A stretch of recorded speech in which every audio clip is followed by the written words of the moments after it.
In this video, I'm going to show you how I took my startup from almost out of business to millions of dollars of revenue and an 8-figure valuation. So to give you some background, my startup Exploding Topics got off to a really fast start. The idea of struggling or going out of business was crazy to me because we went from 0 to 10K MRR in about a month, actually within a few days, because we had spent the first year of the business not monetized, just building the email list, building the audience. And then when we launched, we had a group of people that were basically ready to buy on day one. So after this 0 to 10K MRR month, growth obviously slowed down because that was from this big launch and we didn't have another big launch set up for a while. So we had customers sort of dripping in. And then one day churn started to really catch up with us. And that's when we hit this sort of existential crisis. Specifically, our growth wasn't able to outpace churn. So in the early days, when your MRR is relatively low, even if your churn is high, you can outpace it with growth. So for example, let's say that your churn is 10%. As long as you grow by more than 10% in that month, you've outgrown your churn. And that's kind of easy to do if your MRR is on the lower side, right? Like if your MRR is $100 a month, all you need to do to outpace a 10% churn is to go from $100 a month to $110 a month, which is relatively easy. But the law of large numbers starts kicking in when you hit 10K, 20K, 30K, 40K, 50K, and it becomes a lot more difficult because you need to start adding 5K of new MRR every month just to outpace, let's say 10% churn, depending on where you're at. So it becomes a lot more difficult the higher your MRR grows. And that's really where we were, where in the early days, we're outpacing churn and it was like, yeah, churn's high, but we'll figure it out. But it eventually caught up to us and we had a few months with basically negative MRR growth. If you ever have been involved in a subscription business, you know how serious that is. Now, to be clear, it's okay to have a couple down months. Like you're going to have a month here where maybe you don't grow that much, or maybe you have a slight negative MRR growth month. But if you're going negative like 1, 2, 3, 4 months in a row, which is what happened to us, that's like alarm bells going off, existential crisis. We need to turn this thing around because you can very quickly get into a death spiral where your MRR just starts dropping off a cliff. So that's kind of where we're at about a year and a half ago, where our MRR was growing and then we hit this inflection point where churn was beating us basically, and we weren't able to outpace churn, and we had these 4 negative MRR months in a row. We realized we needed to do something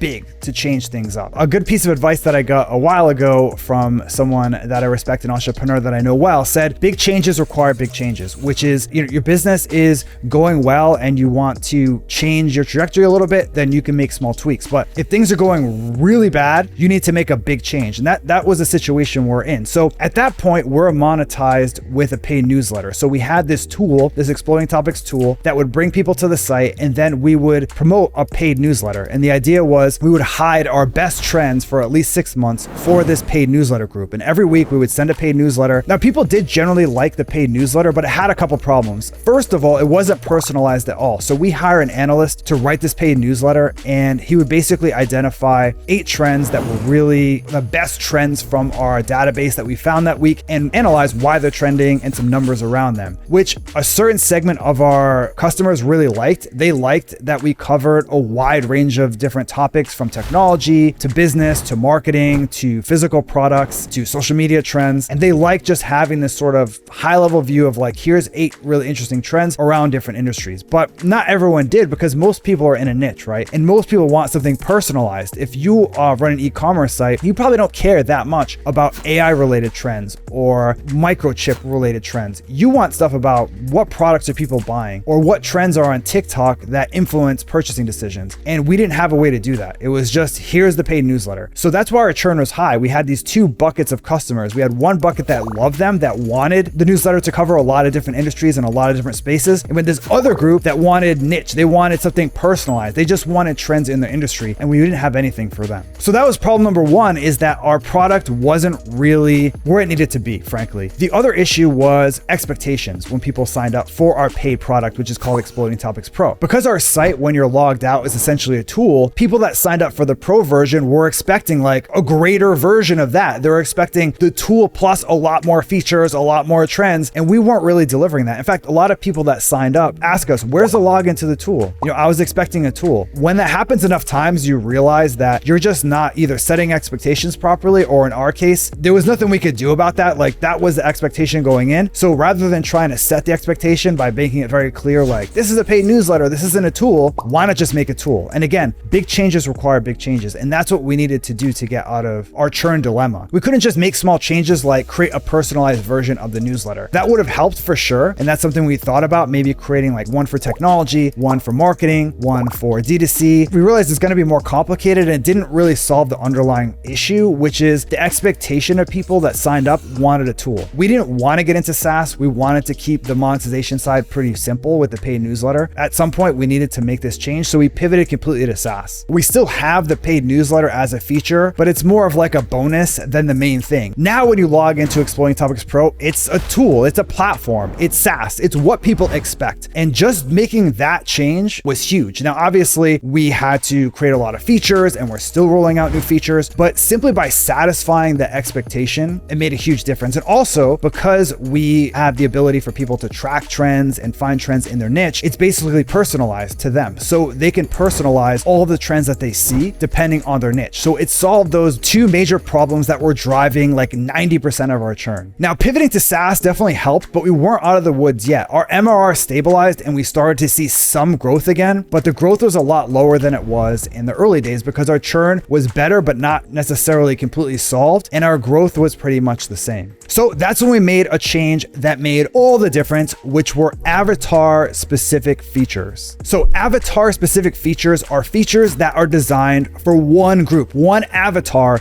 within your customer base. So when most people create SaaS products, they really focus on creating new features. They're like, we need more features and more features. But if you talk to anyone in SaaS who has experience in the space and is at least $1 million ARR, they'll tell you that more features doesn't really impact churn or growth as much as you might think. So it's not necessarily about creating more features and shipping more stuff. It's about creating the right features. And for us, what made the biggest difference was these avatar specific features. Let me give you two examples that made the biggest difference for us. When we looked at our customer base in terms of who is our best customers, of this group of customers, who spent the most, who didn't churn, who stuck around. And we realized that there were two groups that were best for us. One were VCs and investors, and the other group were people in e-commerce. So we created one feature for investors and one feature for e-commerce because they needed features just for them. So for investors, we created a feature called Trending Startups. And just like the name suggests, it's a list of trending startups along with data like funding round, how many employees they have, where they're located. That way, if you're an investor, you can log in and zero in on the exact startups that you want to invest in. And we create sort of a similar, like a mirror image feature for physical products, where if you're in e-commerce, you can log in, see a list of trending products in different categories, along with pricing and reviews and all that stuff. That way you can really zero in on products that are perfect for you and your business. So before we rolled out these two new features, we were shipping stuff all the time. My co-founder and I, Josh, were working on features and he was coding them up and coming up with new features and shipping them. It was kind of crickets when we did. Like we'd launch a new feature, we're like, this is really cool.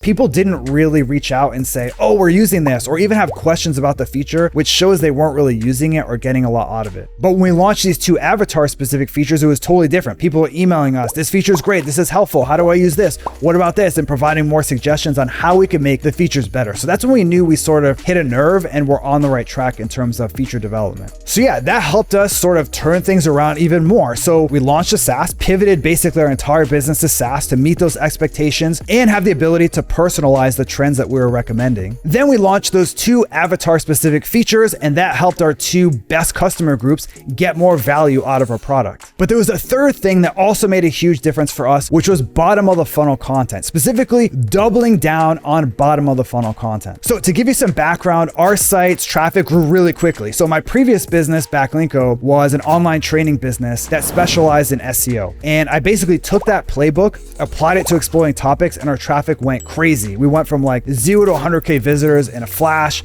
and then we went from 100K to 200K and 200K to 300K. And of course, getting 300,000 visitors a month from 100 will increase your trials and increase your number of customers, but it didn't 3x the number. It wasn't proportional. So we're bringing a lot more traffic, but in terms of new trials and new conversions, it was only going up very slightly. And that's because we're really targeting top of the funnel content and middle of the funnel content, which is stuff that, people are searching for, that's your customers, but they're they're not ready to buy yet. They're not even aware of a solution. They're literally searching for things like startups in a niche or trends in marketing. And that's where we would show up. And it brought us some traffic, it brought us some customers, it got us going. But I realized to go from, let's say we're getting about 200 trials a month to get to 600, 800, and 1,000, top of the funnel content probably wasn't going to do it. We needed to focus on bottom of the funnel stuff. And that really hit me when I looked at our Google Analytics in terms of which content brought in the most number of leads, not just the most traffic, but the most leads and the most conversions. And I noticed that most of our conversions came from a handful of blog posts, and those tended to be bottom of the funnel. For example, this list of Google Trends alternatives from our site brought in only like 5% of our traffic, but about 10% of all of our leads.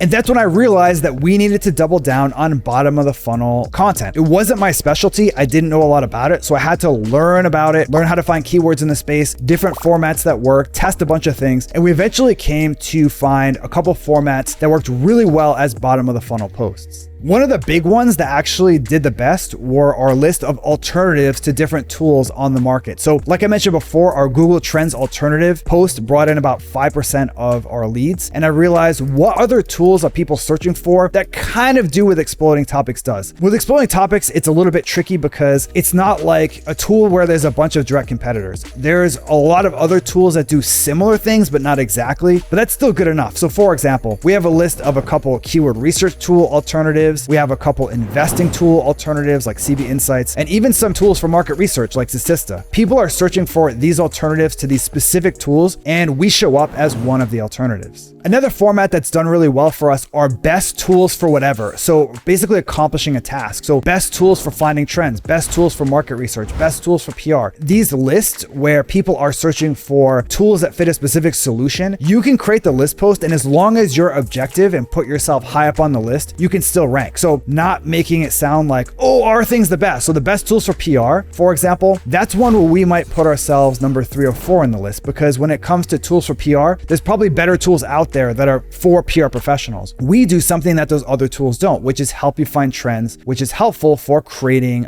PR campaigns. So we deserve a spot in the list, and we're very honest about the limitations of Exploding Topics versus other tools. Now, if it's a list of tools for finding trends, we always put ourselves number 1 because we have the best trend platform on the market. But if it's for one of these other things like keyword research or PR or market research, it's probably like a good tool to help with those things, but maybe not the best, and we're honest about that. And I think that's one of the reasons that our bottom of the funnel content does so well, is that we're very honest about the limitations of what we don't do and what we do really well. A lot of our bottom of the funnel content will point out the fact that our tool really focuses on longer term trends, not fads. So if you're like a social media manager who wants to know what's trending this hour or what trended yesterday, it's probably not the best tool for you. We really focus on long-term trends with business value. So since making those 3 changes, our MRR has almost doubled and we're growing super fast again. It feels great to have turned this thing around. It was really stressful to see the business sort of go from this flash in the pan, everything's going great, 0 to 10K MRR, we're hitting 20K, 30K MRR, to all of a sudden hitting a roadblock and having multiple months of negative MRR growth and not really knowing what to do about it. The number 1 takeaway I would have for you and your business in this video is big changes require big changes. If you want to tweak things and grow by 5% more per year, you can probably make a couple tweaks to do that. But if you want to double or triple or quadruple your revenue, you need to make some huge changes. And that's the biggest lesson that I learned from this experience. So now I'd like to hear from you. Have you ever hit a roadblock in your business and turned it around? Or maybe you're in one now. Let me know in the comment section below, and I'll see you in the next video.